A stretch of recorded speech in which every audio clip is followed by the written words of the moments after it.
What's good, YouTube? And welcome to the house. Picking my Yu-Gi-Oh! Bulk and finding cards that go, this is worth what, has given me a new perspective into content where active vending definitely does help you with market watches, of course, and also the Discord for helping me find the reason on some of these cards like Sutff. But before we get into that, I want to shout out Dank Ritual. They had me do a paid review, not promotion, and I don't have a promo code with them, and I said I would follow up on their sleeves in a market watch and also do a giveaway of their playmat, and the sleeves are still 10 out of 10 on past format decks. They've been holding up, only been able to damage a few being rougher with the lower rarity stuff, and I do like the minis. The standards were a bit snug, and I actually gave that review to them, and they agreed with me where I felt like they were old school Dragon Shield, but some people still swear by those, and I feel like those are better binder sleeves than playing, but their regular mini mats fit perfectly. I've even been sleeving the stuff that I've been shipping out to people in them, and I personally like the texture, but matte not going to be for everybody, so do be aware they are matte sleeves like they say,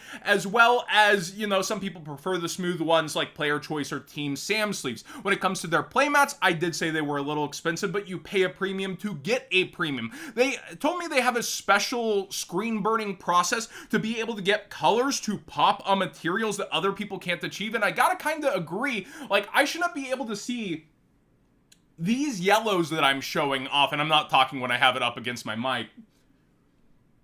And the lighting's not that great in here either, so I gotta say it really does pop for what it is, and AI reminds me of Artifact Ignition, and it even kind of looks like it, so I do enjoy this, and it's their $100 mat. So all you gotta do to enter this giveaway is live in the US, like this video, and comment down below what your favorite bulk find ever in Yu-Gi-Oh! Has been, or you go back through your stuff and something skyrocketed in price. Let me know what that card is, and if you don't have either of those, tell me your favorite Yu-Gi-Oh! Pull. If you don't have those fun price spike stories and you've only experienced the falls. But again, Dank Ritual, I'll have them linked down below for you to check out. Really like their sleeves, I like their playmats, and they did a pretty good job overall. That being said, let's go ahead and talk about Sutff here, right? Sutff is like a $20+ card, and it's getting extra hype from Edison format of all things, with Hero Frog doing pretty good in Sunny's hands here. 12-0, but that's 4 different events. Still pretty impressive to 3-0 throughout all those events, and he shows off his deck profile and all that 2 days ago, so I would check that out. But Sutff's been going up for some time, so maybe it's rumbling on that, but really an expensive card for what it is. Then we also have, these are all things I've gone through, banlist boxes or bulk, Wind-Up Carriers and Mighty Party Boat. First editions are still really up there on the hopium. People are paying up to like $33, $35, I believe, on the first eds, and that's pretty impressive for a card that hasn't budged, but I guess did do a little something OCG wise, but it doesn't seem like it's heading there for us. Then also, number 77 still up here in price. I hadn't checked in forever. I remember the buyouts, I just forgot to look in, and it's been doing pretty well for itself overall, but not towards like past glory or anything. Then Tellarknight Ptolemaeus, how's it doing after its run off the ban list stint? It's doing pretty good, especially with the Tellarknight hype that I kind of leave my head after people are like, Tellarknights will actually be competitive, and then they weren't doing all that much. Well, Ultimate Rares and Ultras are still doing pretty nice versus the past, and even up a little something recently. But I gotta say, like, results will have to actually prove what it's going to do, and, UR versus Ultis are definitely going to be a lot more where they're hitting above $20, and people do actually collect the Teller stuff, to be fair. Magical Android's one I had no idea on. I remembered it being expensive, so when I came across this stack, I was like, are you gonna still be money? I remember the $6 days. It's more than it used to be. Like, it blows my mind what people need for past formats. Just any version of this above $10. Thirsty for a reprint. Maybe a secret rare upgrade some days in Battles of Legend, huh? Junk Archer also on the horizon of all the synchro stuff. I did know this spiked. I didn't know it held this well and had so much traction going still that the super rares were actually above 20 at this point. I remember them spiking to 18, and those are pretty crazy too. And then finally, Barkian actually cooling down right now as people look at the, hits to Naturia / Runic, but still a viable deck that people are looking at.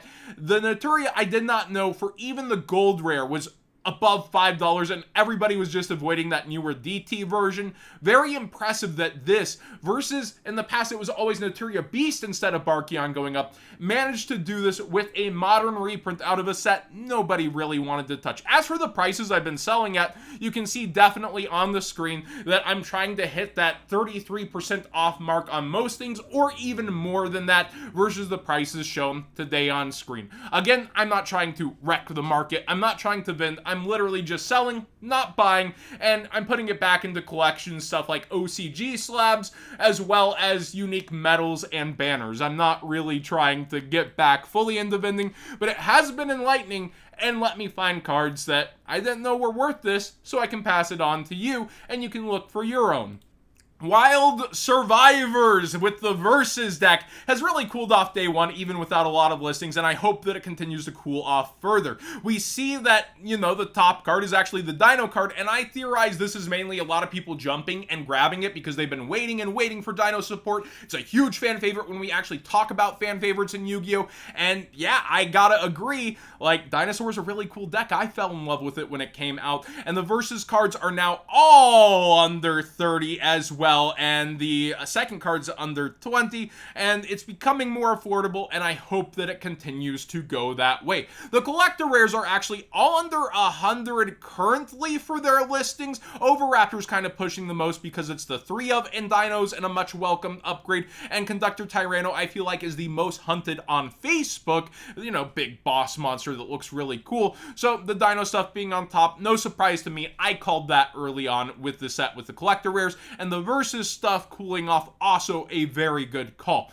Mayo Senju Dieback is apparently for that weird Nightmare Dream deck, and the secret rare is bought out to epic proportions, and so are even the, you know, star pack like common stuff. So be aware, this card's money, hyped for that deck, and yeah, if you got it, I would probably sell into the hype personally, but sometimes you can see that double down, triple down buyouts where it could spike even more, so be aware of that.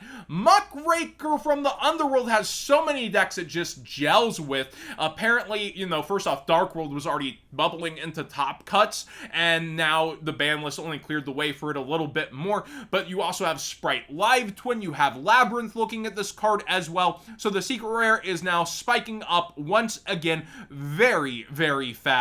And people are on this card, so be aware of that. Lowest are around $17 near mint again. Phantasm is a hand trap that people are on for the format, and I do get it, you know, Link summoning, and also with the name Striker just being thrown around everybody's mouth from the ban list, you want to have it ready for Striker, of course, but Links are in a ton of decks, and people are looking at citing this card again, so be aware the market prices are up and the quantities are down on everything, but gold at you allergic to gold rares. I personally think the gold rare art is pretty cool, but the secret rare remains king on this for me. I would just, you know, double sleeve, but some people don't want to continue to double sleeve their cards in the main deck. Understandable, because those gold rares are definitely way thicker with maximum gold, and I would advise doing that. Draco FaceOff is going up. Really don't know about this one other than I did see there was a lot of pendulum hype up till recently and people looking at new releases, so maybe this does something with those. Let me know in the comment section down below, but commons super readily available, and the upgrade is a gold rare that's selling out. See, people, when it's max rarity, will touch gold rares. Bingo Machine Go. I actually was going to bring this up on last Market Watch, but thought it was self-explanatory, and I always need that humbling reminder that not everything just enters people's minds like mine does. Not to say I'm five-headed or anything, but I brought up a lot on Market Watch that Blue Eyes is getting a lot of hype from Master Duel and the returning players through Master Duel and that content targeting them, and we had a ton of Blue Eyes buyouts in general.